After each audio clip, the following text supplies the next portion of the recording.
श्रीमान राहुल गांधी, आप मध्य प्रदेश में आ तो रहे, पर आप उस स्थान पर आ रहे हैं श्रद्धेय बाबा साहब अंबेडकर जी के जन्मस्थली। आपके पुरखों ने जन्मस्थली को बर्बाद कर दिया था, अपमानित किया था।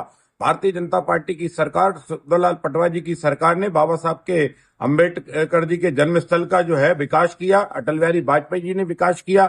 आदरणीय प्रधानमंत्री नरेंद्र मोदी जी ने इस जन्मस्थली का विकास किया। आपके पुरखे पंडित जवाहरलाल नेहरू जी ने बाबा साहब अंबेडकर जी को 2 बार लोकसभा का चुनाव हराया और जीते जी उनको लोकसभा में प्रवेश नहीं करने दिया। आपकी नानी श्रीमती इंदिरा गांधी जी ने एक बार नहीं, लगभग 25 से 30 बार भारत के संविधान जो बाबा साहब अंबेडकर जी ने बनाया था उस संविधान को बदला। आपके पूज्य पिताजी ने बाबा साहब अंबेडकर के संविधान को बदला। आज 76वें गणतंत्र दिवस की पर हम ये कह सकते हैं कि 76वें गणतंत्र दिवस पर 70 बार अगर संविधान में किसी ने परिवर्तन किया है तो वो कांग्रेस है, जिसने बाबा साहब का जीते जी अपमान किया, जिसने बाबा साहब को जीते जी निर्वाचित नहीं होने दिया, लोकसभा के अंदर नहीं जाने दिया, लोकसभा में उच्च पद नहीं पाने दिया।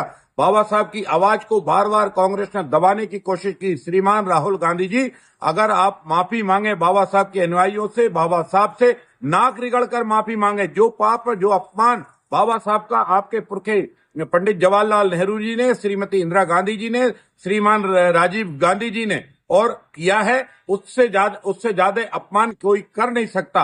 और इसलिए बाबा साहब के इस अपमान के लिए पूरी कांग्रेस नाक रिगड़कर मऊ की धरती पर माफी मांगे और हाथ जोड़कर माफी मांगे कि हाँ, मेरे पुरखों ने बाबा साहब का अपमान किया था। हाँ, मेरे पुरखे पंडित जवाहरलाल नेहरू से भूल हुई थी क्योंकि उन्होंने बाबा साहब को चुनाव नहीं जीतने दिया था।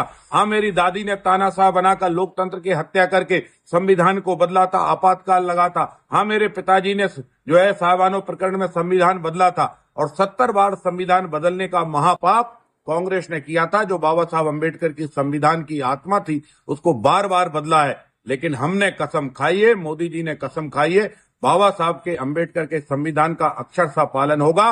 बाबा साहब के तीर्थ स्थल भी तैयार होंगे और बाबा साहब के संविधान और बाबा साहब की जय जयकार होगी। और इसलिए डॉक्टर मोहन यादव जी ने भोपाल की धरती पर एक हमने गणेश मंदिर से गायत्री मंदिर के फ्लाईओवर का नाम भी बाबा साहब अंबेडकर जी के नाम पर रख दिया है। कांग्रेस ने तो बाबा साहब की प्रतिमा भी नहीं लगाई। भोपाल बोर्ड ऑफिस की चौराहे की प्रतिमा भी भारतीय जनता पार्टी ने लगाई। कांग्रेस ने बाबा साहब का बहुत अपमान किया है। इस अपमान के लिए एक बार नहीं, राहुल गांधी 100 बार नाक रिकड़ो और माफी मांगो, माफी मांगो, बाबा साहब के अनुयायियों से माफी मांगो।